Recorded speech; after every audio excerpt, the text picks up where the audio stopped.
World war 2 भी हुआ था, और कई लोग कहते हैं वर्ल्ड वॉर 3 भी होगा, कहते हैं ना सर।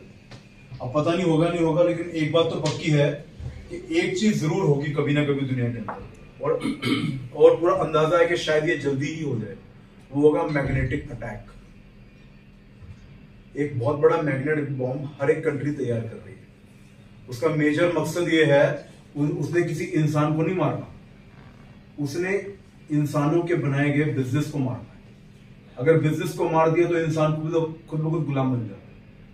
उन्होंने क्या करना है, एक अटैक होगा, आपको पता भी नहीं चलेगा, आवाज भी नहीं आएगी, सडनली सारे के सारे सिस्टम काम करना बंद। इसके ऊपर एक मूवी भी पीछे बनी थी, कभी सर्च भी कीजिएगा। और कोरोना आना था, कोरोना से पहले कोरोना के ऊपर भी एक कोरियन मूवी बन चुकी थी, कैसे ऐसा होगा, और हुआ। तो ये जो मैग्नेटिक अटैक है वो किस चीज के लिए होगा? क्योंकि आज बड़े से बड़े अर्थशास्त्री भी ये बात कहते हैं कि एक वक्त आएगा जब डाटा की कीमत दुनिया में सबसे ज्यादा होगी, सबसे बड़ी होगी। आज सोने से भी ज्यादा कीमती है डाटा। उसका एक लाइव एग्जांपल है फेसबुक, इंस्टाग्राम। वो आपको कुछ भी नहीं बेच रही, लेकिन तब भी इसको अरबों रुपए आ रहा है। क्यों आ रहा है? उसके बाद आपका डाटा पड़ा है, आपके डाटा को आगे मार्केट को बेच रही है, राइट। अब इसी वाले डाटा को बचा के रखने के लिए अब हर एक देश आपस में कशमकश कर रहा है। लेकिन आपको बता दूं, इस पूरी दुनिया का मैक्सिमम डाटा पड़ा है यूएसए के अंदर, 90% डाटा। सिर्फ एक चाइना को छोड़ के बाकी सारी कंट्रीज का डाटा यूएसए में पड़ा है, क्योंकि हर जगह फेसबुक ये वो सब कुछ यूज हो रहा है। अब उस वाले डाटा को अगर मैं आपको बताऊं, चाइना ने अपना सारा का सारा डाटा इस समुंदर के तले पे जाके छुपा दिया हुआ है, एक बहुत बड़ा डाटा सेंटर बना के। सेम चीज अमेरिका ने की है, उन्होंने अपना जितना भी डाटा है वो सारा का सारा अंतरिक्ष में छुपा दिया हुआ है। सेम चीज जापान भी कर रहा है, सेम चीज जर्मनी भी कर रहा है, सेम चीज इंडिया भी करना चाह रहा है। लेकिन इंडिया की सबसे बड़ी दिक्कत क्या है? पूरी दुनिया के अंदर सबसे ज्यादा डाटा जिस भी देश का है उसका नाम है भारत। क्योंकि हमसे ज्यादा आबादी तो चाइना की है, लेकिन हमसे ज्यादा मोबाइल यूजर नहीं है वहां पे। हमारे यहाँ पे हर इंसान 2-2 मोबाइल लेके घूम रहा है, तो कम से कम 100 करोड़ मोबाइल यूजर होंगे, और उसमें से 50 करोड़ तो ऐसे होंगे जिनके पास 2-2 फोन होंगे। तो इसलिए सबसे ज्यादा जो डाटा है ना, आज अगर हम वापस लेके आए तो हमें सबसे बड़ी दिक्कत इंडिया को आ रही है वापस डाटा लाने। इसलिए अब भारत सरकार भी बढ़ चढ़ के इसे सपोर्ट कर रही है। भारत सरकार ने सब्सिडी भी देनी शुरू कर दी है डाटा सेंटर्स को। आज मैं नहीं ये बात कह रहा, सरकारी आंकड़े ये बात कहते हैं कि हमें इस देश के अंदर 40,000 डाटा सेंटर चाहिए, और सिर्फ 380 डाटा सेंटर पड़े इस पूरे देश के अंदर। 99% मार्केट टोटली खाली पड़ी। और इस मार्केट को कैप्चर करने के लिए एक सिंपल सी कहावत है, जो भी मार्केट में पहले आ गया वही मार्केट में छा गया। और मार्केट में छाने के लिए ही हमने अपने ट्रेडिशनल मार्केट के प्रोजेक्ट को डायरेक्ट सेलिंग में उतार दिया। अब डायरेक्ट सेलिंग में आने का हमारा जो मेजर रीजन था, एक तो ये था कि हमें मार्केट को जल्दी कैप्चर करना है। दूसरा, हमारी कंपनी ने टाई अप किया है मध्य प्रदेश सरकार के साथ। वहां पे हमने एग्रीमेंट किया है 6,000 करोड़ का। हमारी कंपनी ने इतना वहां पे इन्वेस्ट करना है। 1200 करोड़ हमने इन्वेस्ट कर दिया है, जिसके तहत हमें वहां पे 200 एकड़ जमीन मिल गई हुई है। उसके अलावा अगर मैं आपको बताऊं, हमें वहां पे 4800 करोड़ अभी हमारा और लगेगा, पूरा इंफ्रा बनाने पे, पूरी मशीनरीज बनाने पे, सारी चीजें करने पे। सेम चीज अभी हमने पिच की थी पंजाब को। पंजाब से भी लगभग हमारी डील हो गई हुई है, तो हमें पंजाब से भी 4000 करोड़ हमें इन्वेस्ट करना है पंजाब के अंदर। क्योंकि हम लोग चाहते हैं कि हमारे चंडीगढ़ के अंदर आईटी पार्क जो है वहां पे हमारा खुद का डाटा सेंटर लगे। इसी तरह हमें टोटल मार्केट के अंदर 16,000 करोड़ इन्वेस्ट करना है। इसीलिए हम लोग डायरेक्ट सेलिंग में आए हैं। अब देखिए, इंडियन लॉ के मुताबिक, भारत के संविधान के मुताबिक, लॉज के भी मुताबिक, आप यहाँ पे किसी भी तरह की इन्वेस्टमेंट कंपनी चला नहीं सकते। इसलिए हम लोग इन्वेस्टमेंट कंपनी पे काम नहीं कर रहे। आप यहाँ पे किसी को ब्याज नहीं दे नहीं सकते, इसलिए वो सिर्फ बैंकों के पास ऑप्शन है, या फिर जो स्पेशली एक वो बन के म्यूचुअल फंड वगैरह, उसके पास ऑप्शन है। तो हम लोग यहाँ पे आपको कोई ब्याज भी नहीं दे रहे, हम यहाँ पे करके रहे। अब मैं देसी भाषा में आऊंगा, हम यहाँ पे डाटा सेंटर किस तरह के बना रहे हैं। मान लीजिए हमने एक डिजिटल गोदाम बनाया, ऑनलाइन गोदाम बनाया। उस गोदाम के अंदर, जैसे हमारा एक नॉर्मल गोदाम होता है जो ईंट और पत्थर का बना होता है, उस गोदाम के अंदर क्या होता है, आप, मैं या फिर जिसकी भी कंपनी होती है वो वहाँ पे अपना सामान रखता है। कुछ लोग वहाँ पे अपने फल वगैरह रखते हैं, कुछ लोग फाइलें रखते हैं, कुछ लोग कुछ रखते हैं। इस तरह से हमने भी अपने डिजिटल गोदाम तैयार कर रहे हैं। अब वो डिजिटल गोदाम के अंदर तरह तरह की कंपनियां आएंगी, तरह तरह का डाटा रखेंगी, जिसे स्टोर करना हमारी जिम्मेदारी होगी। अब जिस तरह से गोदाम के मालिक को रेंट आता है, यहाँ पे हमें भी आएगा। अब हमने आपको कह दिया कि सर एक ऑप्शन है हमारे पास, क्योंकि हमारे पास अभी जितने गोदाम हैं हमें इससे ज्यादा डिमांड आ गई है, लेकिन अभी हमारे पास हमारे फंड्स कम है। तो अब फंड्स को पूरा करने के लिए हमने कहा कि सर हमारे पास ये गोदाम पड़े हैं, इसको आप खरीद लीजिए। अब खरीदने के बाद हमें वापस लीज पे दे दीजिए, रेंट पे वापस दे दो। अब वापस रेंट पे लेने के बाद जो हमें रेंट आ रहा है उसमें से कुछ रेंट हम आपको दे देंगे, बाकी अपना हिस्सा हम साइड में रखेंगे। क्लियर है सर? हम किस तरह काम कर रहे हैं? यस। हम डिजिटल गोदाम तैयार कर रहे हैं, आसान भाषा में, जिसको हम लोग इंग्लिश के अंदर डेटा सेंटर्स कहते हैं। ठीक है, टेक्नोलॉजी बेस्ड। तो आज अगर हम लोग डेटा सेंटर के ऊपर काम कर रहे हैं और डायरेक्ट सेलिंग में काम कर रहे हैं, तो आपको 3 चीजें हमेशा चेक करनी चाहिए। पहली चीज होती है प्रोफाइल, दूसरा प्रोजेक्ट, तीसरा प्लान। अगर हमारी ये तीनों चीजें आपको भाएं तो ही हम पे यकीन कीजिएगा, वरना यकीन मत कीजिएगा। साफ बात क्या है। अब पहली चीज होगी प्रोफाइल। तो 90 के दौर को हम में से कई लोगों ने देखा होगा, है ना? और उस वाले दौर में आपको याद होगा हमारे घरों में ज्यादातर आसपास लैंडलाइन फोन ही हुआ करते थे, तारों वाले। और हमें ज्यादातर, अगर मैं बताऊं कुछ यादें मुझे जो अभी तक ताजा हैं, वो होती थी कि बार बार जब हम कॉलिंग करते थे बार बार फोन कट जाता था। मेरे तो घर के अंदर वो होता था फोन घुमाने वाला, वो मेरी उंगलियां भी थक जाती थी। मैं एक बार कॉल कर रहा हूँ नहीं लगा, एक बार दूसरी बार कॉल कर रहा हूँ नहीं लगा, तीसरी बार लग गया, कुछ सेकंड में कट गया, मैं फिर से कॉल कर रहा हूँ, फिर से नहीं लगा।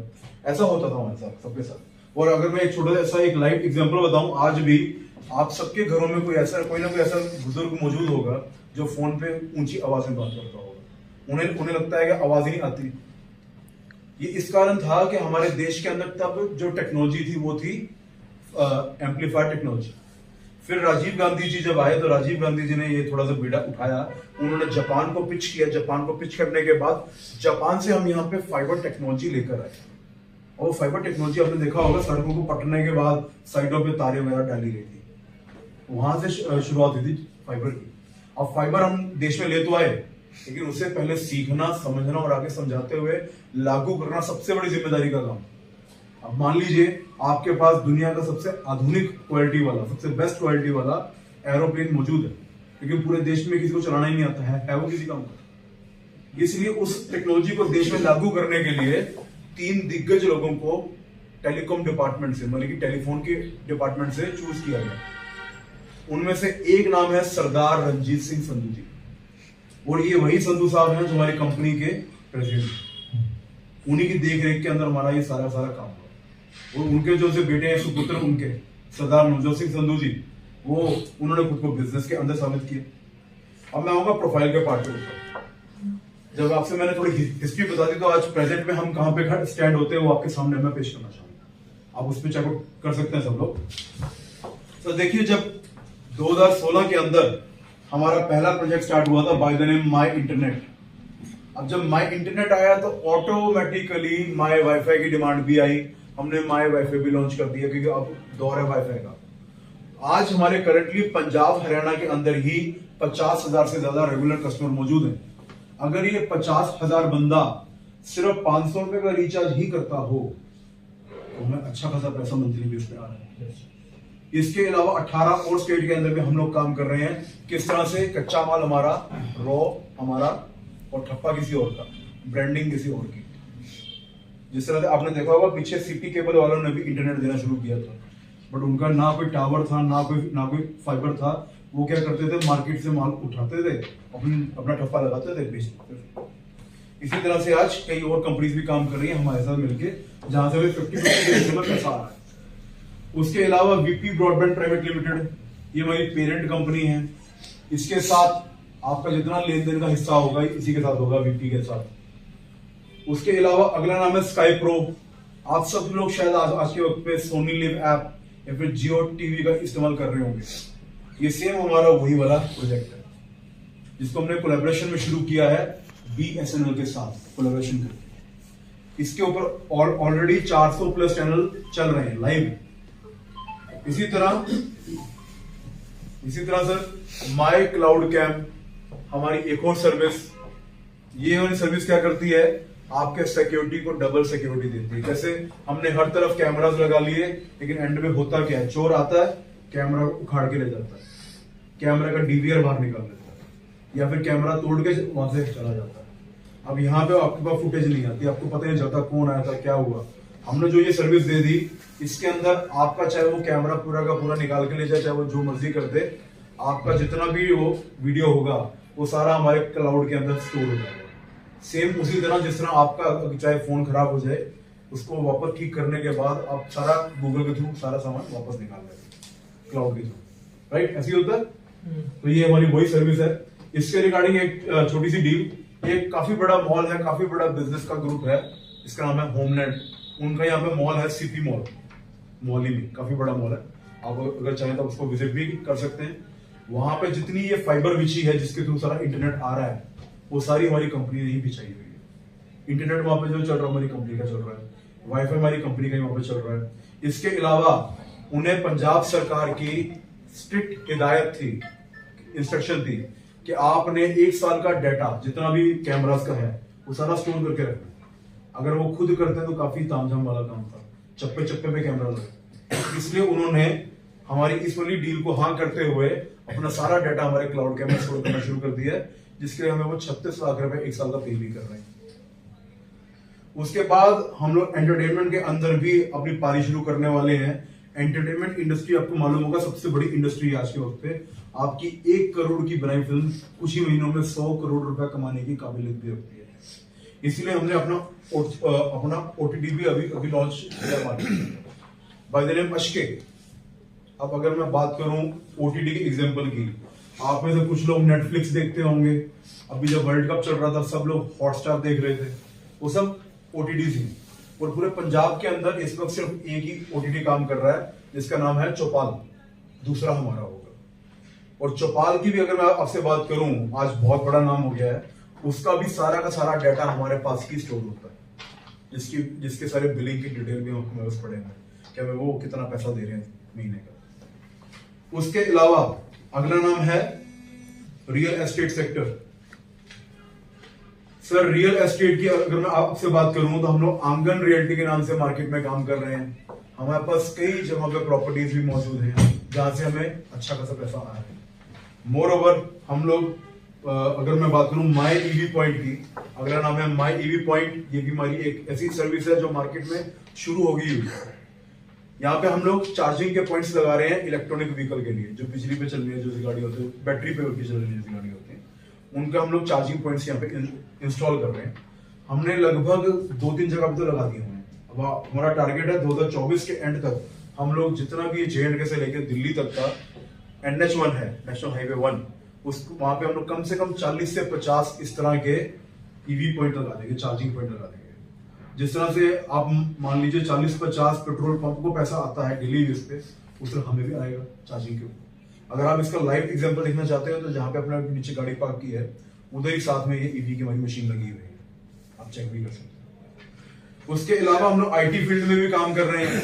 जैसे आपको मैंने बताया कि हम लोग ट्रेडिशनल मार्केट के अंदर तो अबैकस चला ही रहे हैं 7 साल से। अब 7 साल के अंदर हमने अच्छा खासा एक कस्टमर बेस बना लिया, ग्राहक हमारा बन गया हुआ है।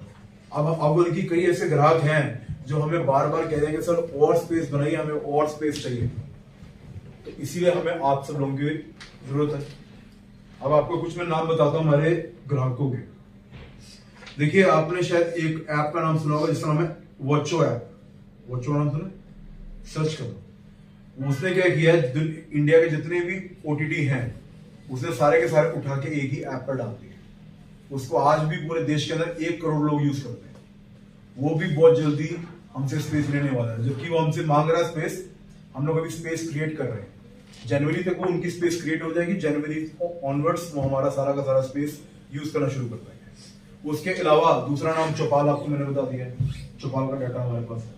उसके अलावा एक अमेरिकन कंपनी है जिसका नाम है कॉलियर्स क्लाउड LLC। जो ये कॉलियर्स क्लाउड LLC है, इसे अमेरिका के अंदर डाटा का राजा भी कहा जाता है, डाटा का किंग भी कहा जाता है, क्योंकि इनके पास बड़ी से बड़ी कंपनियां आके अपना डाटा स्टोर करती हैं। और आपको जान के शायद हैरानगी होगी, इनके खुद के डाटा सेंटर बहुत कम है। ये लोग ज्यादातर डाटा सेंटर दूसरी कंपनी उठाते हैं, वहां पे अपना डाटा स्टोर करते हैं, लेकिन ये पहले चेक करते हैं कि क्या ये काबिल भी है हमारे डाटा को स्टोर करने के लिए, क्योंकि सर डाटा स्टोर करना भी मजाक नहीं है। अगर किसी भी कंपनी का डाटा थोड़ा सा भी लीक हो गया तो आपको उसकी भरपाई बहुत बड़े लेवल पर करनी पड़ती है, राइट। इस कंपनी ने हमसे 25,000 टीबी स्पेस 25 साल के लिए बुक कर ली थी एडवांस में। और 25 साल के लिए अगर इन्होंने हम पे भरोसा किया, आप भी हम पे भरोसा कर सकते हैं। लास्ट में एविएशन सेक्टर। देखिए आज अगर मैं बात करूं तो प्लेन पे तो उड़ने का शौक सबको होगा, है ना, फ्लाइट लेने का। हमारी कंपनी के खुद के खरीदे हुए 3 जहाज मौजूद है, चार्टर्ड है। जिस तरह से अभी एक मूवी आई थी एनिमल, उसमें एक गाना था अर्जुन वैली ने, उस वाले के अंदर हमारे रणबीर कपूर साहब एंड में वो पूरा प्लेन उड़ा रहे हैं। सेम वैसे हमारे 3 प्लेन मार्केट में मौजूद है, जिसके थ्रू हम लोग 2 तरह की सर्विस दे रहे हैं।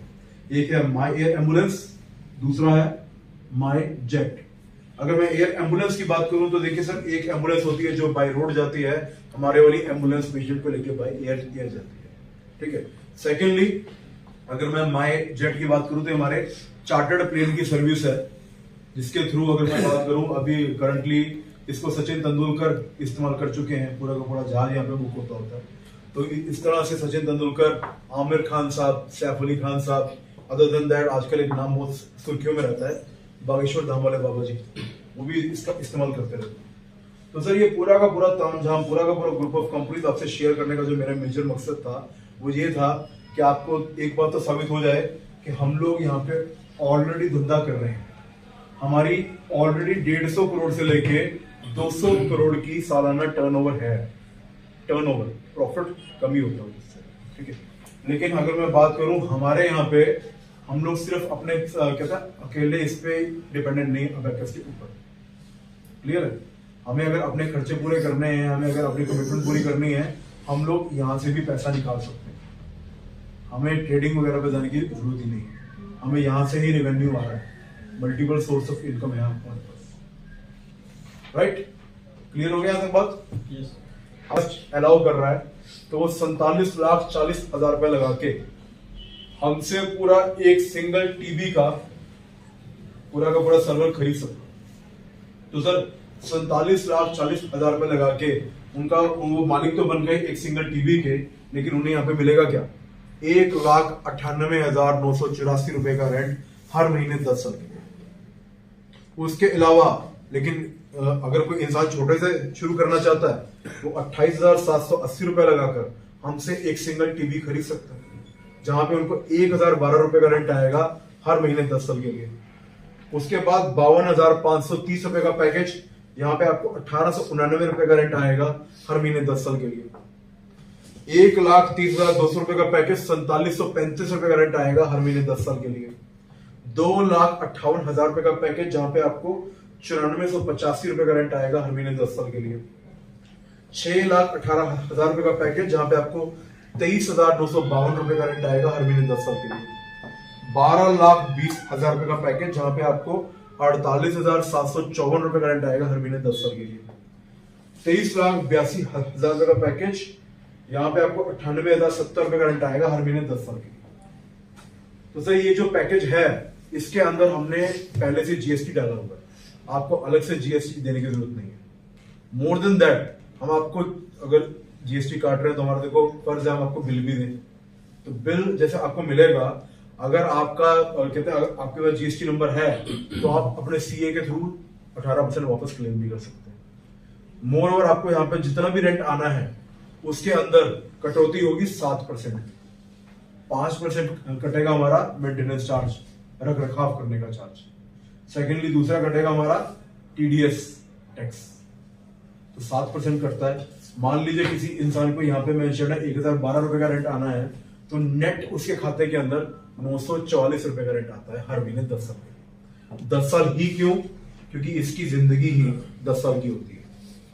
स्पेस 10 साल के बाद वो ऑटोमेटिकली खत्म हो जाता है।